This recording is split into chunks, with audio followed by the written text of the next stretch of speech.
aramızda hazır Dünya Uygur Kurultayı'nın muavin reisi Abdülreşit Abdülhamid efendim var. Bir salam veriş için özüne sahneye taklif kılmam. Merhamet. Assalamu alaikum.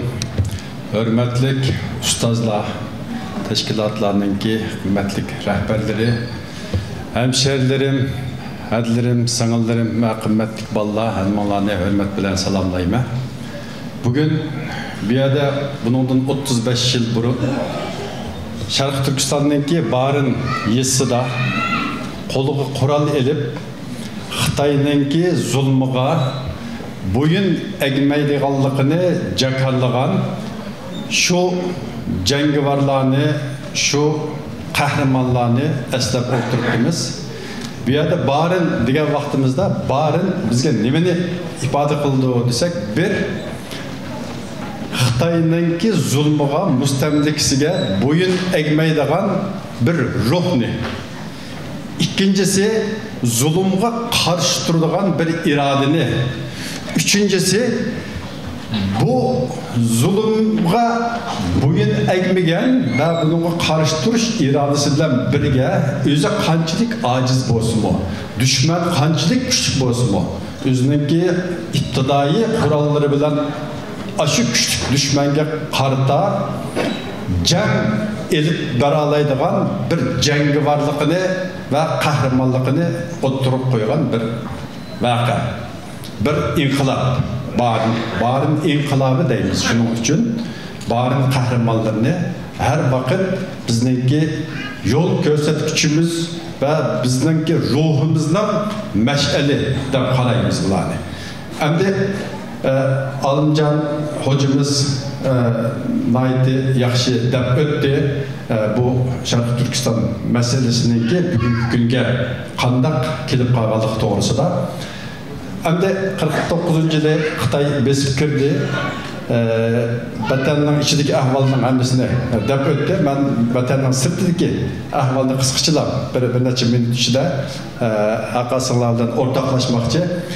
1949 yıl Xitaylar besip kirgenden keyin bir kısım bizdeki Şarkı Türkistan hükümeti de aşı vaxtıda meyli Gomindan vaxtıda olsun hükümette yukarı dercilik mertebelde vazife ağan Mehmet İmin Buğra ve İsa Yusuf Alptekin başçılığındaki bir türküm bizdeki şu diasporadaki, chat eldeki mücadelemizdeki peşivaları boğan bu kişiler chat eldeki çıktı.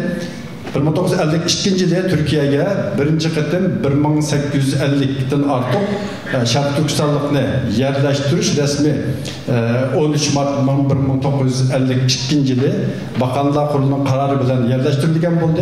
54. yılı Suudi Arabistan'ın Taif şehrinde birinci kıtımlık Şarkı Türkistan Milli Kurultayı çağırıldı. Bu kurultayda İsa Yusuf Alptekin ve Mehmet İmin Buğra bu işkeylenge aşağıdaki halkımız imza koyup Şarkı Türkistan davasını halkarada şu işgeylerindeki kıldıqallığı doğrusu da vakalet verdi bu işgeylerge. Bu işgeyler şunu kadar özündeki dünyadaki Birleşken Devletler Teşkilatı olsun, İslam devletleri olsun, arkaysı ellerdeki faaliyetlerini elip başlaşkı başladı. 1960. yıllık kelgen vaxtıda Zeytinburnu'da körüp turvatımız Şarkı Türkistan Köçmenler Derneği kuruldu. Ondan keyin Şarkı Türkistan neşriyatı vaqtida neşriyat bolup kurulgan keyin Şarkı Türkistan vakfı dep özgertilip 86. yıl Şarkı Türkistan vakfı kuruldu. Ondan keyin Kayseri'de dernekler kuruluşu başladı. Avrupa'da 1990 yıldan başlap dernekler kuruldu ve bu şekilde 80. yıldan başlap Şarkı Türkistanlıkla chet elge çıkışkı başladı. Tukay yoklaş bilen veya ticaret bilen veya her xil sebepler bilen 2010 yıllar kelgen vaxtıda yana bir türküm yana çıkışkı başladı. 2010 yıllar kelgen vaxtıda yana bir türkümde her xil sebepler bilen chet eldeki çıkışkı başladı. Hazır meyli Avrupa'da olsun, Amerika'da olsun, Türkiye'de olsun veya ki otur şarttaki başka devletlerde olsun toplap esak en az degende Alımcan hocamız 3 milyona yakın degende en az degende biz 1 milyona yakın Uygur var chet elde. Bu 1 milyon Uygur'unki içinde 1% adam bu şu vatan milletinin işini kılaman dep yüzünü atsa 10 bin adam buldu. Biz meyli dünyanın nerede buluşumuzdan qat'i nazar oylab bakaylı. Biz qanchalik adam şu vatan milletinin g'imida meňevatimiz, şu yolda özümüzni pida qilyapmiz. Özümüzdeki baylıqını yoki özümüzning vaqtini, ömrni, fikrini şu iş ustida sarf qilyapmiz. Hammamiz bir o'ylashga tegishli bir masala bu. Biz bag'ansiri birlikimizni kuchaytiryapmiz yoki ojizlashtiryapmiz.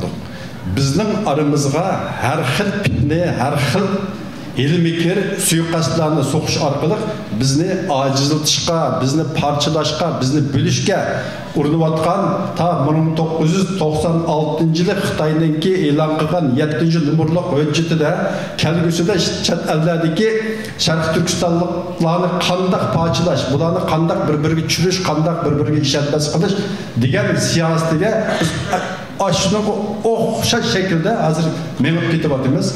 Hammamiz kallamizni biraz silkib etib, bundan keyin nima ish qilamiz? Bu mesele ustida ko'proq bosh qotirishimiz kerak. Barin shahidlarimiz vataniga bo'lgan, millatiga bo'lgan, diniga bo'lgan burchini ado qildi. Bu dunyodami, u dunyodami o'zini qutuldi deyaplar. Biz nima ish qilamiz? Biz qanday qilamiz? Kelgusida nima ishlarni qilamiz? Bu ishlar ustida ko'p bosh qotirishimiz kerak. İnşallah bu yerda nurg'un qarindoshlarimiz bor, ustozlarimiz bor. Ama şunu yana qayta ta'kidlab qo'yishni zarur deb ko'rdim. Har xil fitna fasodlarga bizni parchalaydigan ve qulqimizga pisildaydigan, bir-birimizga tushirishga qulqimizga pisildaydiganlar yaxshi niyatli emas. Buning orqasida boshqa bir maqsad bor deganni har vaqt unutib qolmaylik. İnşallah Allah birlik ve beraberlik nasip qilib, şu chet eldagi bütün cemaatimiz bilan, bütün xalqimiz bilan birlikda şu vatanimiz uchun, şu vatanimizda azob chekayotgan, zulmda qolgan xalqimiz uchun texnik yaxshiroq ishlarni qilib berishni nasib qilsin deyman. Assalomu alaykum.